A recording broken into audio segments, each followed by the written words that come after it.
100 में कोई 2-4 कन्याएं ऐसी होंगी जो अपना पवित्र जीवन रखकर किसी पुरुष को समर्पित होती होंगी। कैसे वो सच्ची बहू बनेगी? जो 4 लड़कों से मिल चुकी वो सच्ची बहू बनेगी? आप क्या चाहते हो? निर्वस्त्र होकर घूमना है आपको? आपका हक ये है कि आपको कोई कपड़े नहीं पहने, मत पहनो, हमें क्या दिक्कत है? उतार दो सारे।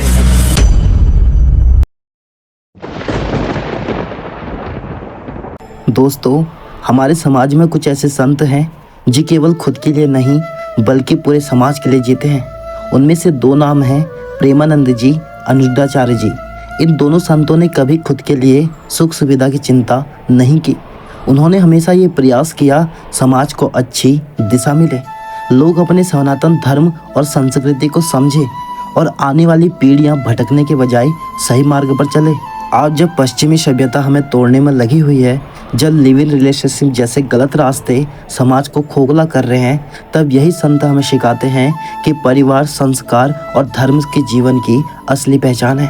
लेकिन दुख की बात यह है, कुछ लोग जिनका मन साफ नहीं है, वही लोग इन महापुरुषों पर गलत आरोप लगाते हैं, उन्हें पाखंडी ढोंगी कहकर बदनाम करने की कोशिश करते हैं। सोचिए, जो संत सुबह से शाम तक समाज के लिए जीते हैं, जो केवल भगवान श्री कृष्ण राधा की भक्ति में लीन रहते हैं, जिनके पास खुद के लिए समय नहीं है, क्या उन्हें हम ढोंगी कह सकते हैं? प्रेमानंद जी कोई साधारण व्यक्ति नहीं है, वो स्वयं राधा रानी के आश्रय में जी रहे हैं। उनकी किडनी फेल है, डायलिसिस करवाते हैं, लेकिन क्या आपने कभी सुना कि उन्होंने अपनी बीमारी का बहाना बनाकर सेवा बंद कर दी हो? नहीं, वे आज भी उतनी ही निष्ठा से प्रवचन करते हैं, उतनी ही गहराई से लोगों को भक्ति का मार्ग दिखाते हैं। ऐसा इसलिए क्योंकि उनके अंदर भगवान कृष्ण का वास है और राधा रानी की कृपा उन पर निरंतर बनी रहती है। कोई आम आदमी इतना दर्द सहते हुए दूसरे का भला नहीं कर सकता। यह केवल वही कर सकता है जिनके अंदर दिव्यता है, जिनके हृदय में भगवान स्वयं विराजमान हो। और प्रेमानंद जी वही हैं, परम भक्त, परम कृपालु और हमारे समाज के लिए जीते जागते वरदान। अनिरुद्धाचार्य जी भी राधा कृष्ण के महान भक्त हैं। उनका हर शब्द हमारी संस्कृति की याद दिलाता है। वे कठोर बोलते हैं, लेकिन याद रखो, वह कठोरता हमेशा भले के लिए होती है। जैसे माँ अपने बच्चे को डांटती है, वैसे ही ये संत हमें डांटते हैं ताकि हम गलत रास्ते पर ना जाएं। अगर हमारे समाज में ऐसे संत हट जाए तो यह समाज अंधकार में डूब जाएगा, क्योंकि यही हैं जो धर्म का मार्ग दिखाते हैं, हमें संस्कारों से जोड़ते हैं और हमें यह सिखाते हैं कि असली सुख केवल भगवान की भक्ति में है। नहीं दोस्तों, एक बार आप खुद के तरीके से सोचिए ना, एक बार खुद फील तो करो, एक बार वहां तक दिमाग लगाओ तो सही अपना। जिनकी दोनों किडनियां फेल हो चुकी हैं, जिन्हें रोज डायलिसिस करवानी पड़ती है, उनके शरीर में हर पल दर्द रहता है, लेकिन क्या आपने कभी उन्हें अपने कष्ट का रोना रोते हुए देखा?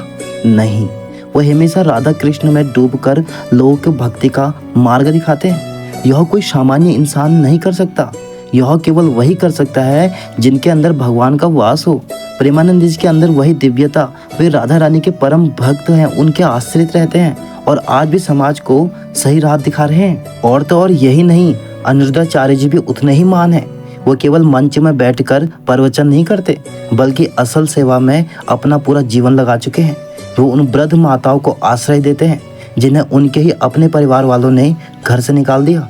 सोचिए, जिस माँ ने अपने बच्चे को पाला, उसी को जब उम्र ढलने पर ठुकरा दिया जाता है, तब आचार्य जिन उन माताओं को अपने पास रखते हैं, उनके लिए भोजन, आश्रय, सम्मान की व्यवस्था करते हैं। हर दिन 30,000 से ज्यादा लोगों को प्रसादी खिलाई जाती है। भूखों का पेट भरना, असहायों को सहारा देना, ये कोई ढोंगी नहीं करता साहब, ये वही कर सकता है जो वास्तव में संत हो। अब आप खुद ही सोचिए, जो संत समाज को बचा रहे हैं, जो भूखों का पेट भर रहे हैं, जो माताओं को सम्मान दे रहे हैं, जो गौ माता की रक्षा कर रहे हैं, क्या ऐसे संतों को ढोंगी, पाखंडी कहना उचित है?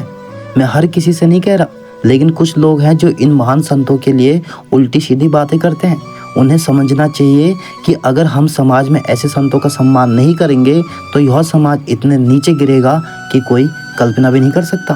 अभी तो कलयुग शुरू ही हुआ है, आगे तो पता नहीं क्या क्या देखना है। अगर हम अभी से सच बोलने वाले संतों को बुरा भला कहेंगे तो जरा सोचो, ये समाज कहाँ जाएगा। याद रखो, ये संत कठोर बोलते हैं, पर उनका हर शब्द हमारे भले के लिए होता है। मेरा आपसे विनम्र निवेदन है, कृपया ऐसे संतों पर गलत टिप्पणी मत कीजिए। वो आपका भला चाहते हैं, आपके समाज का भला चाहते हैं। उनका हर कदम राधा कृष्ण की कृपा से भरा हुआ है। और अंत में बस इतना ही कहना चाहता हूँ आपसे, राधा नाम ही आपके जीवन को संवार सकता है, राधा नाम ही आपके जीवन का उद्धार कर सकता है। तो दोस्तों कमेंट सेक्शन में जय श्री कृष्णा राधे राधे ज़रूर लिखें। वीडियो अगर पसंद आया हो तो एक लाइक कर दें और चैनल को सब्सक्राइब कर लें। मिलते हैं नई वीडियो के साथ, तब तक के लिए राधे राधे।